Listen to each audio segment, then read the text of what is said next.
കർണാടകയിലെ ധർമ്മസ്ഥല എന്ന സ്ഥലത്ത് മാസങ്ങൾക്ക് മുമ്പ് ഉണ്ടായ ചില സംഭവങ്ങൾ ഇന്ത്യ രാജ്യത്ത് ഒരു വാർത്തയായി മാറിയിട്ടുണ്ടായിരുന്നു. ധർമ്മസ്ഥലയിൽ ഒരുപാട് പെൺകുട്ടികൾ അപ്രത്യക്ഷരാവുകയും അവരോടെ പോയി എന്ന് മനസ്സിലാവാതെ വർഷങ്ങൾ കഴിച്ചുകൂട്ടിയ ഒരു കാലഘട്ടവും ഉണ്ടായിരുന്നു. ആ സമയത്താണ് ഈ പെൺകുട്ടികൾ അപ്രത്യക്ഷമായത് ഏത് വഴിക്കാണ് എന്ന് പറഞ്ഞുകൊണ്ട് ഒരു വ്യക്തി രംഗപ്രവേശനം ചെയ്യുന്നത്. ഈ ധർമ്മസ്ഥലയിൽ ഒരു ക്ഷേത്രവും അതിനോടനുബന്ധിച്ച ഒരു അനാഥ അഗതി സംരക്ഷണ കേന്ദ്രവും ഉണ്ടായിരുന്നു. ഇതിൻ്റെ അങ്കണത്തിലുള്ള ക്ഷേത്രത്തിലേക്ക് ദർശനത്തിന് വരുന്ന പെൺകുട്ടികളും യുവതികളുമാണ് കാണാതെ പോയത്. അവരെ കൊലപ്പെടുത്തിയതാണ്, ബലാത്സംഗം ചെയ്ത് കൊലപ്പെടുത്തിയതാണ്. പിന്നീട് വിവിധ പ്രദേശങ്ങളിൽ അവരെ കുഴിച്ചു മൂടി എന്ന് പറഞ്ഞുകൊണ്ട് ഒരു വ്യക്തി രംഗത്ത് വന്നു. ഒരു വ്യക്തി എന്ന് പറയുമ്പോൾ ഈ പെൺകുട്ടികളുടെ ശരീരങ്ങൾ കുഴിച്ചു മൂടിയ മറവ് ചെയ്ത ജോലിക്കാരനാണ് ഈ ആരോപണവുമായിട്ട് മുന്നോട്ട് വന്നിട്ടുള്ളത്. ദക്ഷിണ കർണാടകത്തിലെ ധർമ്മസ്ഥലയിൽ ഈ ക്ഷേത്രത്തിൽ ദർശനം നടത്തിയിട്ടുള്ള നൂറുകണക്കിന് പെൺകുട്ടികളാണ് ഈ പ്രകാരത്തിൽ അപ്രത്യക്ഷരായിട്ടുള്ളത്. അങ്ങനെ പല വീടുകളിൽ നിന്നും പല പെൺകുട്ടികളും അപ്രത്യക്ഷരായിട്ടുണ്ട്. അവർ ഏത് വഴിക്ക് പോയി എന്നതിന് വ്യക്തമായ തെളിവുകളൊന്നും ഉണ്ടായിരുന്നില്ല. ഇങ്ങനെ നൂറുകണക്കിന് പെൺകുട്ടികൾ അപ്രത്യക്ഷരായി എന്നും ഒരു കുടുംബങ്ങൾക്കും അറിയില്ലായിരുന്നു. അത് സ്വാഭാവികമായിട്ട് സംഭവിച്ചൊരു കാര്യമായിട്ട് ഇത്രയും കാലം രക്ഷിതാക്കളൊക്കെ കരുതിപ്പോന്നു. തുടർന്നാണ് പുതിയ വിവരങ്ങൾ രംഗത്ത് വരുന്നത്. ഏതായാലും 100 കുട്ടികൾ ഇപ്രകാരം അപ്രത്യക്ഷരായി എന്ന കാര്യം അതൊരു നിസ്സാര സംഭവമല്ല. അവരെ കൊന്നൊടുക്കി കുഴിച്ചു മൂടി എന്ന് പറയുന്നത് അതിഭീകരമായ ഒരു കുറ്റകൃത്യമായിരുന്നു. സ്വാഭാവികമായിട്ടും ഇതിൻ്റെ പിന്നിൽ പ്രവർത്തിച്ചത് BJPക്ക് വേണ്ടപ്പെട്ടവരായിരുന്നു, അഥവാ സംഘപരിവാറിന് വേണ്ടപ്പെട്ടവരായിരുന്നു. സംഘപരിവാറിൻ്റെ കീഴിൽ പ്രവർത്തിക്കുന്ന രാഷ്ട്രീയ നേതാക്കന്മാരും അവർക്ക് വേണ്ടപ്പെട്ടവരുമൊക്കെയാണ് ഈ ക്ഷേത്രത്തിൻ്റെ ട്രസ്റ്റിമാർ എന്നതുകൊണ്ട് തന്നെ ഈ കേസ് ഒതുക്കി തീർക്കാൻ തുടക്കത്തിൽ തന്നെ പലരും ശ്രമിച്ചു. ഉന്നത തലങ്ങളിൽ നിന്നുള്ള ഇടപെടലുകളും ഉണ്ടായി. ഏതായാലും കേസ് ശക്തമായ അന്വേഷണവുമായിട്ട് മുന്നോട്ട് പോകുമ്പോഴാണ് കേന്ദ്ര സംസ്ഥാന ഗവൺമെൻറ്റുകളുടെ ഇടപെടൽ പ്രകാരം നിലവിലെ അന്വേഷണ ഏജൻസികളിൽ നിന്ന് ഉത്തരവാദിത്വം മാറ്റി മറ്റൊരു ഏജൻസിക്ക് കൊടുക്കുന്നത്. ഏതായാലും അന്വേഷണം പുരോഗമിക്കുന്നുണ്ട്. അന്വേഷണം എത്രമാത്രം സത്യസന്ധമാണ്, നടന്ന സംഗതികൾ എത്ര കൃത്യമായിട്ട് അവർ രംഗത്ത് കൊണ്ടുവരും എന്നൊന്നും ഉറപ്പില്ല. അന്വേഷണത്തിൻ്റെ ഒരു പുരോഗതി വെച്ച് നോക്കുമ്പോൾ ധർമ്മസ്ഥലയിൽ ഇങ്ങനൊരു സംഭവം നടന്നിട്ടേ ഇല്ല എന്നും ഇത് വെറും ഒരു ഗൂഢാലോചനയാണ് എന്നും ഇവിടെ തെളിവുകളൊന്നുമില്ല എന്നും ഇവർ കണ്ടെത്തുന്ന തലത്തിലേക്കാണ് കാര്യങ്ങളുടെ ഒരു പോക്ക്.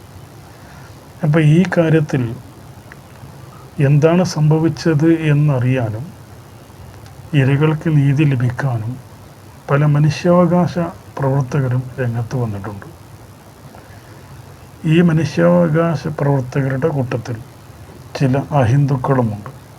ഇതാണ് സംഘപരിവാരങ്ങളെ ചൊടിപ്പിച്ചിട്ടുള്ളത്. ഉദാഹരണത്തിന് മനാഫ് എന്ന് പറയുന്ന ലോറി ഡ്രൈവർ.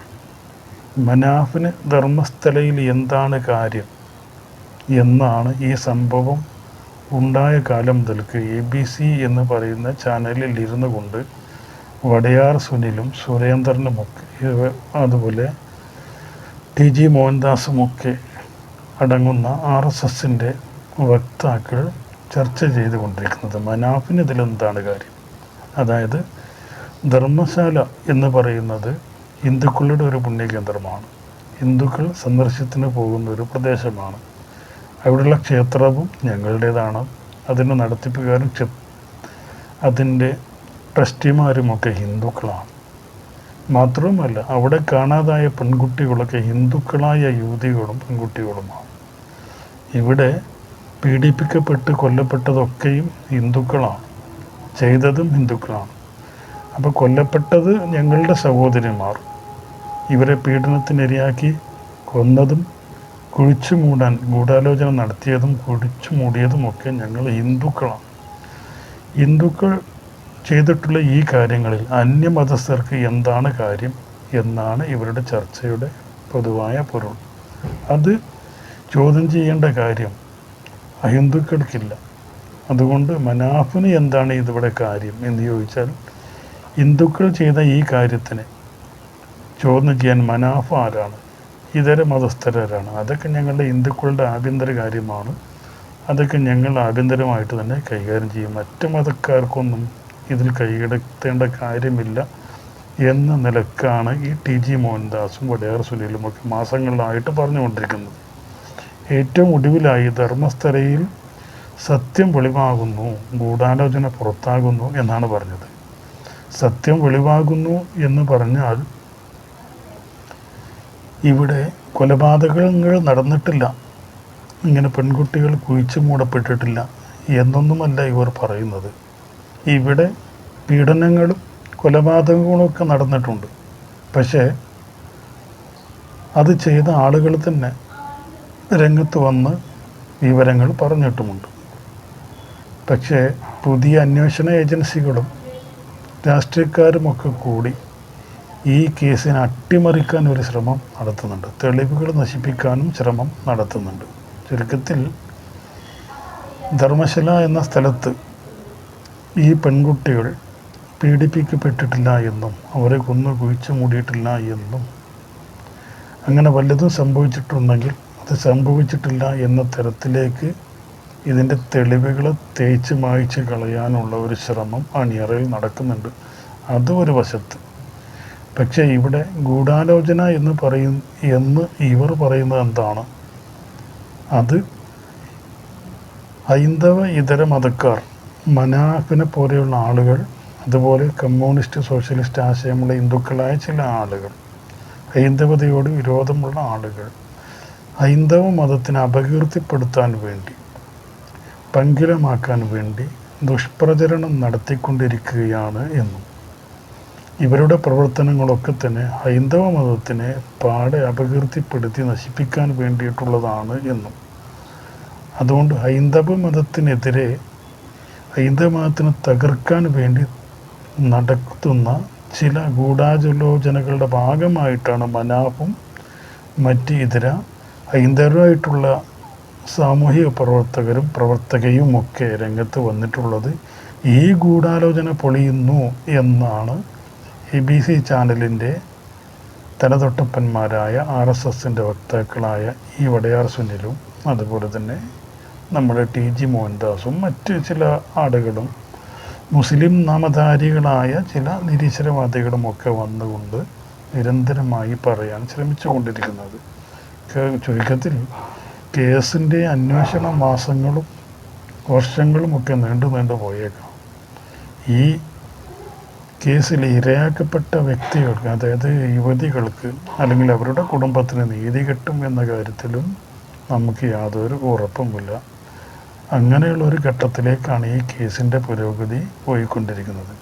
ഏതായാലും 100-200 പെൺകുട്ടികൾ ഈ പ്രദേശത്തും ചുറ്റുവട്ടത്തുമായി അപ്രത്യക്ഷരായിട്ടുണ്ട് എന്ന കാര്യം ഇന്ത്യൻ സമൂഹത്തിന്, നമ്മുടെ മനസ്സാക്ഷിക്ക് ബോധ്യപ്പെട്ടിട്ടുണ്ട്. അവരെവിടെ പോയി, അതിന് പിന്നിൽ ആരാണ് എന്നെക്കുറിച്ചുള്ളൊരു വ്യക്തത അത് ഇന്ത്യൻ സമൂഹം എന്നും അന്വേഷിച്ചുകൊണ്ടേയിരിക്കും. ഇന്ത്യൻ സമൂഹം എന്ന് പറയുമ്പോൾ നിഷ്പക്ഷരായിട്ടുള്ള ഹൈന്ദവ ശക്തികളുടെ ക്രൂരതകൾക്ക് എതിരെ നിലപാട് ഉറപ്പിച്ചു നിൽക്കുന്ന ഒരു വിഭാഗം ആളുകൾ ഇത് സംശയിച്ചു കൊണ്ടേയിരിക്കും. അവർ ഇതിൻ്റെ സത്യാവസ്ഥ പുറത്താകുന്നത് വരെ അവർ ചോദിച്ചു കൊണ്ടിരിക്കും, അന്വേഷിച്ചു കൊണ്ടേയിരിക്കും. ഗവൺമെൻറ് ഏജൻസികൾ എന്തൊക്കെ ചെയ്താലും ചെയ്തില്ലെങ്കിലും ഈ ഒരു സമൂഹത്തിന് ഇതിൻ്റെ സത്യാവസ്ഥ അറിഞ്ഞേ തീരും. അതിനവർ ലോകാവസാനം വരെയും വേണ്ടി വന്നാൽ പ്രയത്നിച്ചു കൊണ്ടേയിരിക്കും. അതിൽ ABC ചാനലോ അപ്രകാരമുള്ള മറ്റ് ചാനലുകാരോ TG മോഹൻദാസോ അല്ലെങ്കിൽ വടയാർ സുനിലോ ഒന്നും വ്യാകുലപ്പെട്ടിട്ട് ഒരു കാര്യവുമില്ല. നിഷ്പക്ഷ ചിന്താഗതിക്കാർ, മനുഷ്യസ്നേഹികൾ, അവരെന്നും ഇതിൻ്റെ പിറകെ തന്നെ ഉണ്ടാകും.